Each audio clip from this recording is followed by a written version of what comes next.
मार्गशीर्ष महिन्यातील गुरुवार आणि झाली एवढी सुंदर दिवसाची सुरुवात. नमस्कार मंडळी.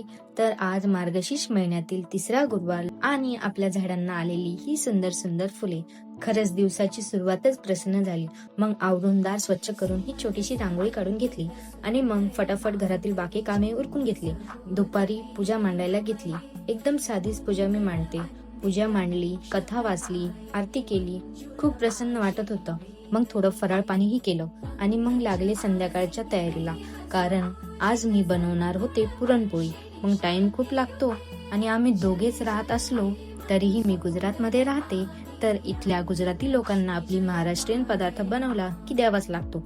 त्यामुळे पुरण खूप जास्त घालावं लागतं, नाहीतर मग व्हिडिओ बघून म्हणतील ना ते सगळे, अरे आपने पुरणपोळी बनाई और हमें दी नाही.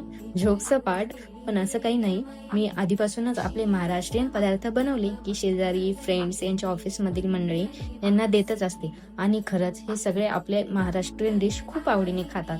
तर भेटूयात नेक्स्ट ब्लॉग मध्ये. बाय.